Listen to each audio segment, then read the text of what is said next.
सकते हैं। अगर किसी को एक लड़की भी भगवान ने दिया है तो उसको ऐसा कभी नहीं कहना चाहिए कि नहीं संतान, उसको संतान भगवान ने दिया, चाहे लड़का दिया हो चाहे लड़की दिया। लेकिन उसके दुख का कारण था कि ना उसे लड़का था ना उसको लड़की थी, वो निसंतान थी, उसके पास कोई संतान नहीं थी। ब्राह्मण की पत्नी सुनंदा सती थी, सत्यवादी थी, साध्वी थी, पतिव्रता थी। इतना नियम पूर्वक प्रत्येक मंगलवार के दिन करती क्या थी? प्रत्येक मंगलवार के दिन श्री हनुमान जी की कथा का पाठ, यहाँ लोग 2-4 पाठ करके छोड़ देते हैं। प्रत्येक मंगलवार के दिन मंगलवार व्रत कथा का पाठ करती थी, हनुमान चालीसा का पाठ करती थी, सुंदरकांड का पाठ करती थी। इतना काम करने के बाद, पूजन करने के बाद उनको भोग लगाकर तब भोजन करती थी। इतना सब करने तक भूखे रहती थी, चाहे 12 बज जाए चाहे 1 बज जाए, लेकिन इतना करना है। इतना करने के बाद उसको भोजन करना है। मतलब जिस इष्ट को मानती थी भगवान को, बालाजी महाराज को, हनुमान जी को, उनको भोग लगाना है, पूजा करना है, उनको खिलाने के बाद ही खाना है। और कभी शायद भूल हो गई थी उससे, जिसका कारण था कि उसको संतान की प्राप्ति नहीं हुई थी। लगाकर स्वयं भोजन किया करती थी। काम की अधिकता के कारण, जैसे हम लोग फैक्ट्री के काम की अधिकता के कारण, घर में स्त्रियां घरेलू काम के कारण एक दिन ऐसे त्रुटि हो गई। काम की अधिकता से एक मंगलवार को वह हनुमान जी को भोग न लगा सके, यही त्रुटि हो गई। जैसे हम डेली कुछ करते हैं ना, तो काम इतना अधिक रहा उसके पास कि काम की अधिकता के कारण एक दिन भूल गई। सिर्फ एक गलती हुआ जीवन में, मतलब डेली करती रही, एक दिन बिना भोग लगाए जो है भोजन को, प्रसाद को पा लिया। काम इतना अधिक रहा, उसके दिमाग से बात उतर गई, और भगवान की ही कृपा से ऐसा होगा। भगवान की कृपा होती है, वो दुख देना चाहते हैं, परीक्षा लेना चाहते हैं, जब हमारे दिमाग से वो पूजा उतर जाती है। अधिकता से एक मंगलवार को हनुमान जी को भोग न लगा सकी। सायंकाल के समय जब उसे याद आया, सुबह तो उसने भोजन पा लिया, जब शाम हुई तो उसको याद आई, तो वह अत्यंत दुखी हुई। दुख तो होगा जब हम उसको रेगुलर कर रहे हैं, हर मंगलवार कर रहे हैं, और उस दिन हम अगर बिना उसको भोग लगाए भगवान को अगर हम भोजन पा लेते हैं, तो मन तो दुखी हो गया हमारा कि आज हमसे भूल हो गई। जैसे हम व्रत रहते हैं और कोई ऐसी चीजें खा लेते हैं कि हमारा व्रत जो है टूट जाता है, तो हमें कष्ट होता है ना कि आज हम व्रत थे मंगलवार का और उसमें उपवास में हमने ये चीजें खा लिया जिससे हमारा व्रत टूट गया। तो उसको इतना कष्ट हुआ कि आज बिना भगवान को भोजन दिए, बिना भगवान को फल दिए हम जो है भोजन कर रहे हैं। अब वो पछता रही है, अत्यंत दुखी हुई और पश्चाताप भी हुआ कि आज पूजन व्रत तथा भोग इत्यादि को ना करके पहले ही मैंने भोजन को पा लिया, इसका कष्ट है हमें। अतः ये उसने अन्न जल ग्रहण नहीं किया। उसी दिन से उसने कहा कि आज मंगलवार का दिन है, आज मुझसे गलती हुई, अगले मंगलवार तक मैं कोई अन्न जल ग्रहण नहीं करूंगी, ऐसा उसने अपने मन में संकल्प कर लिया। ऐसा संकल्प आज के समय में नहीं करना चाहिए। पौराणिक कथा है, पुराने समय के लोग बहुत जिद्दी टाइप में होते थे और जो भी संकल्प करते थे कर देते थे। हमें आज ऐसे करने की जरूरत नहीं है। हमसे भूल हो गई, हम उनके चरणों में जाएंगे, हमारे भगवान है ना, हम उनकी पूजा करते हैं। अगर हमसे भूल, इंसान है, इंसान से भूल होना है।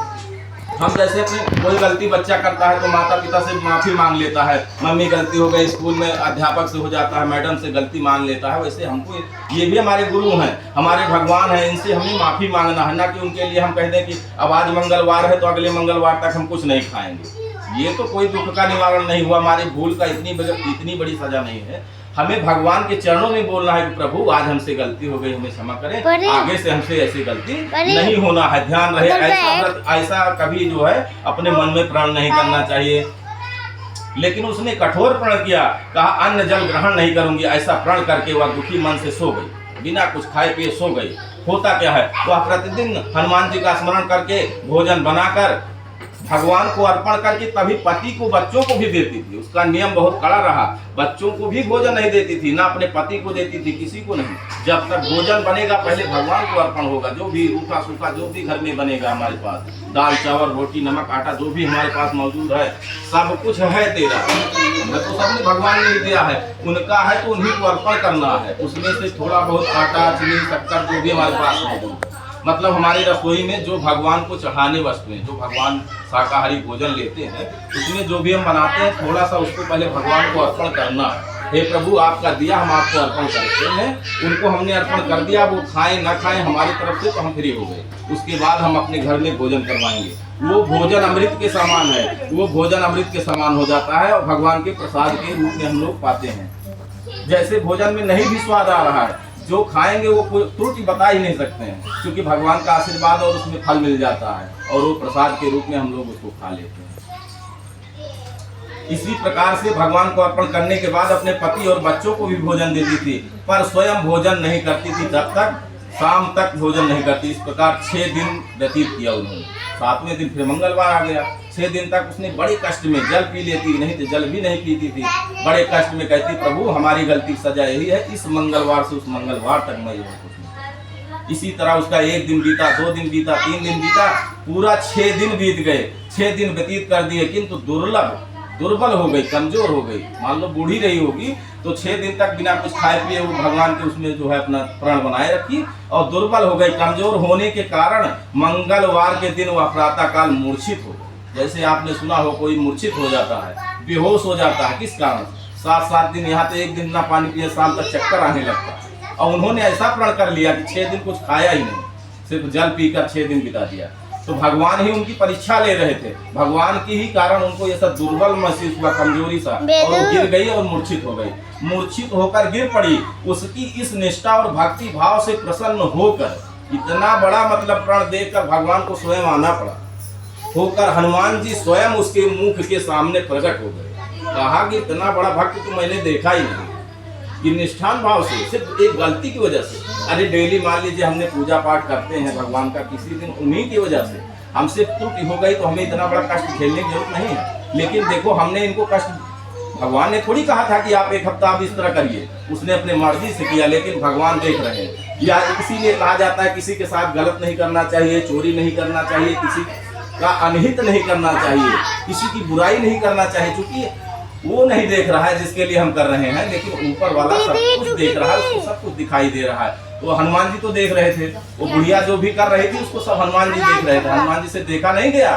6 दिन तक तो हनुमान जी कहीं कष्ट करते रहे, लेकिन 7वें दिन बर्दाश्त नहीं हुआ। मंगलवार के दिन स्वयं हनुमान जी उसके सम्मुख प्रकट होकर बोले, हे सुनंदे, मैं तेरी भक्ति से अत्यंत प्रसन्न हूँ, तू वर मांग, क्या मांगना चाहती है, वरदान मांग। जब भगवान आएंगे तो क्या कहेंगे? भगवान आएंगे हमारे सामने तो कहेंगे मांगो, क्या मांगना चाहती है। आखिर कोई तो, हर व्यक्ति के पास कोई ना कोई कष्ट है।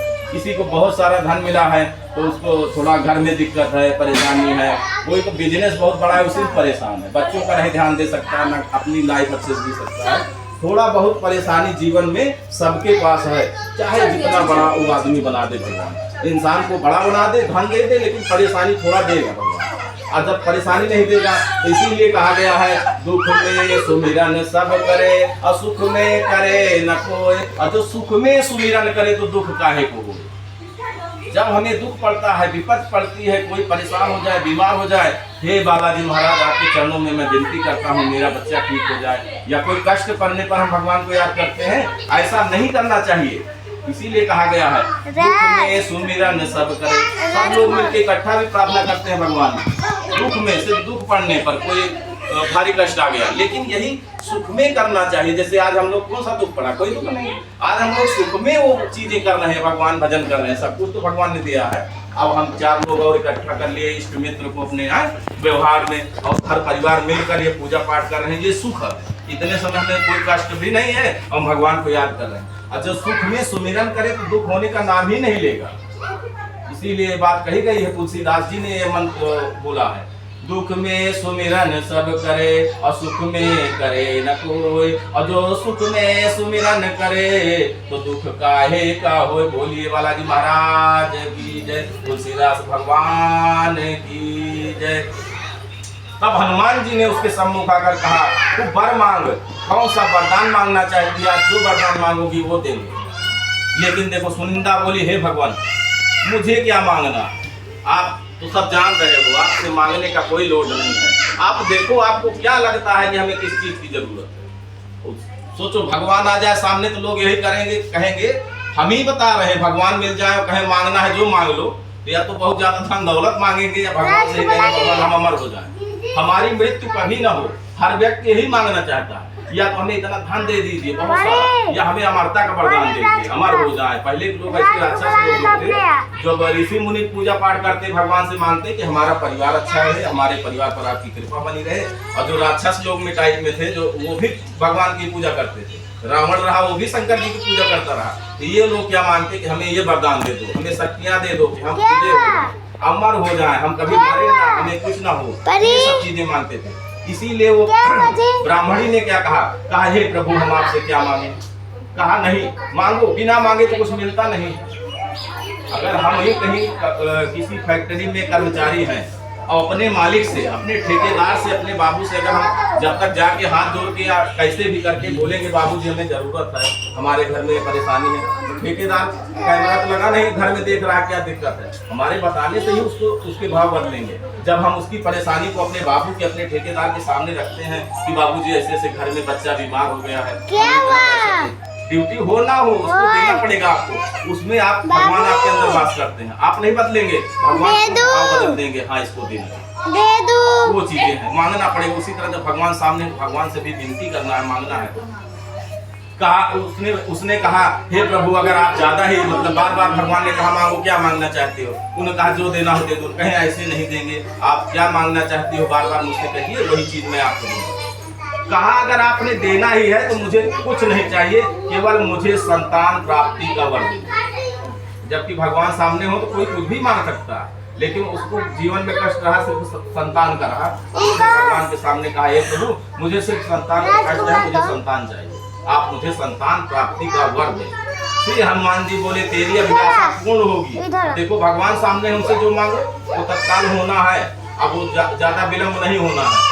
जैसे ही हनुमान जी ने कहा तेरी अभिलाषा पूर्ण हो और तुझे ऐसी, भगवान ने अपनी मर्जी से दिया ना, तो भी दे देते, तो अच्छा फल देना। कोई जरूरी नहीं कि आम सेला के मतलब आम बहुत सारे फल, फलों में अच्छा फल देना चाहिए, भगवान को देना है। मांगोगे तो पुत्र दे देंगे, अगर कहोगे हे भगवान हमें पुत्र दे, तो भगवान कहीं पुत्र का लोभी है, इसको पुत्र दे दो, ऐसा पुत्र दे देंगे कि पता लगे उसमें हम परेशान नहीं हैं। और भगवान की मर्जी, भगवान ने उसे ऐसी कन्या रत्न की प्राप्ति दी। भगवान चाहते तो पुत्र दे देते, लेकिन उसको कन्या दिया, लेकिन ऐसी कन्या दिया कि उस कन्या के पास शक्तियां थी बहुत बड़ी, उसके पैर में लक्ष्मी रहा, उसका पूरा व्यापार बढ़ गया, सब कुछ आगे बढ़ गया। उसके अष्ट अंग में ऐसी कन्या दिया उसको, जो कन्या पैदा हुई उसके अंग से हाथों से जब सो जाती थी रात में स्वर्ण के कमल खिल जाते, एक रोज मिलता है, जब सुबह सोती और जो भी उसका कन्या कैसे मुट्ठी बंधी रहती, और जो खोलता उसमें सोने का कमल छोटा सा है, स्वर्ण कमल उस कन्या के हाथों में रहता, वो उन्हें हनुमान जी की कृपा रही, जिसके अष्टांग से तुझे प्रतिदिन, हनुमान जी ने बताया उसको मैं तुम्हें कन्या का वरदान इसलिए दे रहा हूँ, नहीं सिर्फ कन्या दे रहा हूँ, इस कन्या से तुम्हें प्रतिदिन सोने का एक कमल प्राप्त होगा।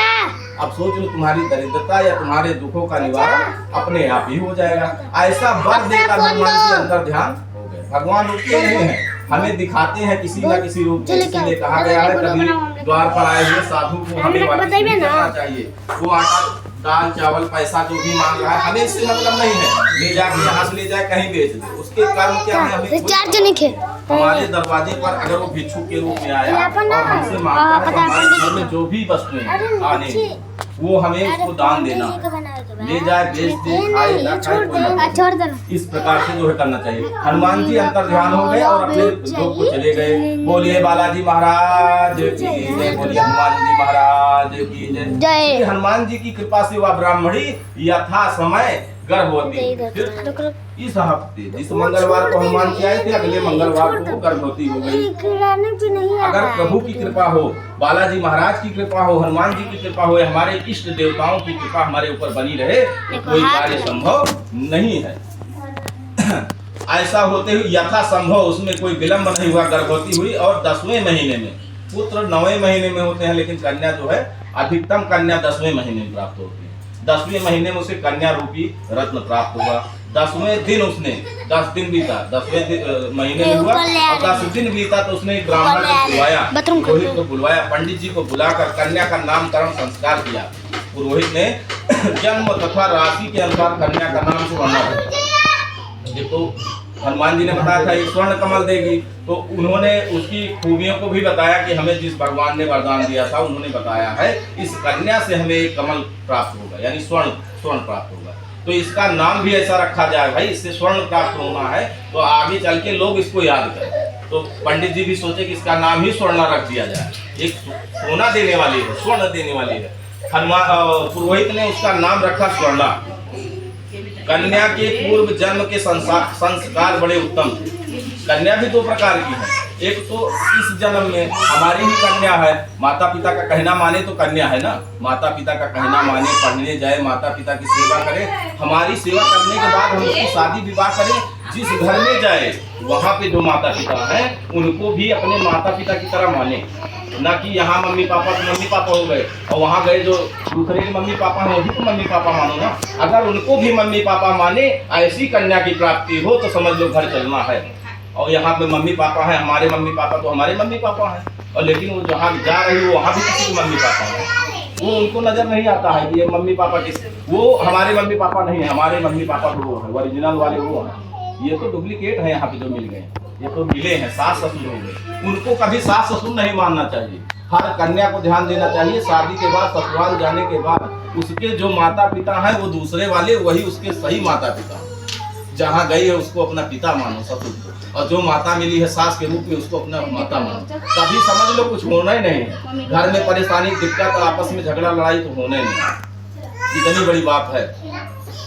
संस्कार बड़े उत्तम थे उसके, तो पूर्व जन्म के संस्कार बड़े उत्तम थे, जो जन्म लिया था भगवान के माध्यम से लिया था, और उसने पहले जन्म में मंगल देव का विधि विधान से व्रत पूजन किया। कन्या के अष्टांगों से प्रतिदिन काफी सोना मिलने के कारण, अगर किसी भी व्यक्ति को रोज एक सोने का कमल मिले, एक रोज डेली मिले कहा है, साल में 365 दिन होता है, सोच लो कितनी जल्दी धनवान बन जाएगा, कोई कमी होना ही नहीं। मिलने के कारण वह ब्राह्मण अत्यंत धनवान हो गया।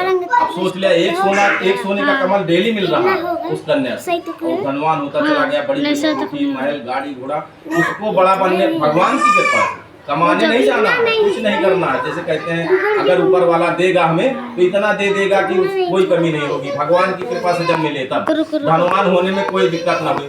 लेकिन अधिक धन, जब भगवान अधिक धन देंगे तो क्या होगा, ये सबको पता है। अधिक धन मिलने के कारण हमें अभिमान हो जाता है। हर व्यक्ति को जो है धन मिलने के कारण एक चीज गलत होता है जीवन में, व्यक्ति को धन मिलने के बाद अभिमान पैदा, वो भगवान नहीं देते हैं, भगवान धन देते हैं, धन देकर कहते हैं कि इसके धन का घमंड नहीं करना, ये धन मिट्टी है, ये सोना जो दिख रहा है ये मिट्टी है, क्योंकि ये धन आप लेके नहीं जाएंगे, खाली हाथ सब व्यक्ति आया है और खाली हाथ ही जाना है। इस धन को यही खर्च करोगे, आज ये 100 रुपए हमारा है, कल ये 100 रुपए किसी और को हम दे देते हैं, खर्च हो गया, वहां से वहां, वहां से वहां, ये लक्ष्मी धन दौलत सब यही रहना है और यही घूमते रहना। आज हमने जो बनाया घर द्वार महल गाड़ी घोड़ा, हमारे बच्चे राज करेंगे और हमारे बच्चे भी नहीं कर पाएंगे, उनके बच्चे आएंगे, ऐसे दर पीढ़ी पीढ़ी चलता रहेगा। इसीलिए संसार बनाया गया और माया मोह बनाया गया। माया मोह के कारण जो है हम लोग फंसे हुए हैं एक दूसरे में। जो है प्राकृतिक की विकास गति के अनुसार जैसे शुक्ल पक्ष का चंद्रमा, जैसे शुक्ल पक्ष का चंद्रमा बढ़ता है, कहीं कहीं देखा जाए हमारी ही कन्या हो, हमारी बेटी हो, लड़का तो हमारा बहुत जल्दी विकास नहीं करेगा, हम सोचेंगे यार लड़का बड़ा दुबला हो गया, इसके लिए जो भी लाना हो खाने की चीजें लाएं, थोड़ा फल लाएं, जूस लगवाएं। लेकिन ध्यान देना, लड़कियों के लिए हमें ये सब सोच नहीं आता है, हमारी लड़की बहुत कमजोर हो गई, लाओ उसके लिए फल लगवा दें, जूस लगवा दें। भगवान की कृपा देखिए, जैसे शुक्ल पक्ष का चंद्रमा बढ़ता है वैसे लड़कियां अपने आप हमारी कन्याएं हैं, भगवान की कृपा से प्राप्त कन्या तो बढ़ती ही है। कन्या को बढ़ने में समय नहीं लगेगा, उनकी उम्र भी बढ़ती चली जाएगी, उनकी शरीर भी बढ़ती चली जाएगी। 14 वर्ष की कन्या लगेगा कि 20 वर्ष की हो गई, भगवान की कृपा। ये वरदान भगवान ने दिया, कन्या भी प्रतिदिन बढ़ने लगी। एक दिन सुनंदा ने अनुभव किया कि उसी कन्या का अब मेरी कन्या जो है 21 वर्ष की हो गई, अब इस कन्या का क्या किया जाए। हर पिता माता सोचते हैं हमारी कन्या हो, हमें भी सोचना है, अभी से ही सोचने लगते हैं जब वो छोटी सी रहेगी किसका विवाह करना है। लेकिन जब 21 वर्ष की हो गई तो मोड़ पर जो है सिर पर भार हो गया कि अब 21 वर्ष की अब ज्यादा समय नहीं है, साल 2 साल हो, हमें इसका विवाह करना है, इसके लिए और कुछ सोचना है जो भी।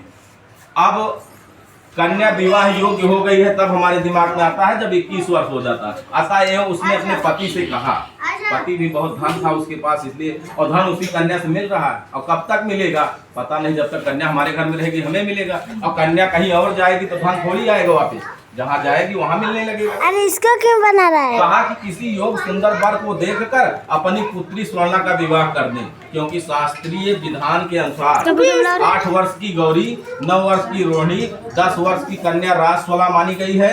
गौरी के दान से पाताल लोक तथा रोहिणी के दान से वैकुंठ लोक की प्राप्ति होती है, किंतु राजस्वला कन्या का दान शास्त्र विरुद्ध होने से घोर नरक की प्राप्ति होता है। सब दानों में चाहे जितना बड़ा दान कर लियो, बना बनाया मकान दान कर दो, घर दान कर दो, कुछ भी जमीन दान कर दो, लेकिन कन्या दान से बड़ा कोई दान नहीं। इस सृष्टि पर राजा जनक के पास पुत्री नहीं थी। सीता जी जो है जमीन से हल कर रहे थे तो उसमें से प्राप्त हुई थी, उनको पुत्री माना। पहले उनकी कोई पुत्री नहीं थी, और सीता जी के बाद उनके पास 3 पुत्री और हो गई। 4 पुत्री राम लक्ष्मण भरत शत्रुघ्न, उनके 4 पुत्री जनक के भी हुई, बाद में चारों कन्या का विवाह किया। सबसे बड़ा धन है तो सिर्फ कन्या धन है। दान धन तो है ही है, कन्या तो धन है ही है, लेकिन दान सबसे बड़ा जो है कन्या दान है। जीवन में बहुत कुछ दान कर दो, लेकिन कन्या दान नहीं किया तो समझ लो सब बेकार है। एक कन्या दान करना एक व्यक्ति को बहुत जरूरी है। पत्नी सुनंदा के शास्त्र समस्त वचनों को सुनकर द्रव्य के लोभी जो ब्राह्मण देवता थे, वो जो सोच रहे हैं कि एक कमल मिलता है डेली, ये बंद हो जाएगा, उसकी लालच उनको सता रही है कि अगर इसका विवाह करते हैं तो जो एक स्वर्ण कमल मिल रहा है ये हमें मिलना बंद हो जाएगा। अब वो धन के लोभी हैं। लोभी ब्राह्मण ने कहा अभी तो स्वर्णा केवल 10 वर्ष की हुई। अब समझावत है, मतलब अपनी पत्नी को जो है समझा रहे हैं कि अभी 10 वर्ष की केवल हुई है, लेकिन देखने में 21 वर्ष की लग रही है, क्योंकि वो दिव्य कन्या है ना, ईश्वर के द्वारा दी हुई है शक्ति के कारण। 10 वर्ष की कन्या 21 वर्ष की लगने लगी। बढ़िया, मतलब वो लगने लगी, शरीर से देखने में लगने लगी, तो उसका विवाह करना जरूरी है। अब क्या कह रही है, अपने ब्राह्मण अपने उस पत्नी को समझा रहे हैं, तुम व्यर्थ की चिंता कर रही हो, तुम्हें चिंता करने की कोई जरूरत नहीं है, तुम व्यर्थ की चिंता कर रही हो। मैं तो 16 वर्ष की कन्याओं के विवाह करवाए, मैंने 16 वर्ष तक उम्र की कन्याओं का विवाह करवाया। पहले के समय दूसरे रहे, 16 वर्ष में 17 वर्ष में भी विवाह हो जाते थे। अब कानून बन गए हैं तो 21 वर्ष में लड़की का विवाह करते हैं। अतः चिंता करने की कोई बात नहीं है। पति की बात सुनकर सुनंदा ने कहा, कन्या का दर्शन पिता और भाई के लिए निषिद्ध है। राजस्वला का दर्शन करके नरक घोर पाताल अधिकारी बनते हैं। अतः स्वर्णा आयु शास्त्रोक्त विवाह के योग्य है। आपको नहीं लग रहा है, मतलब पत्नी समझा रहे हैं कि अभी आपको नहीं लग रहा है कि हमारी पुत्री विवाह योग्य है, लेकिन हमें लग रहा है, मैं माता हूँ, मुझे लग रहा है कि मेरी पुत्री विवाह के योग्य है, तो इसलिए आप उम्र मत देखिए, आप इसका विवाह कर दीजिए। और पंडित जी को लालच लग रहा है, कहीं विवाह कर देंगे, जहाँ जाएगी वहाँ पे एक स्वर्ण कमल आने लगे। जैसे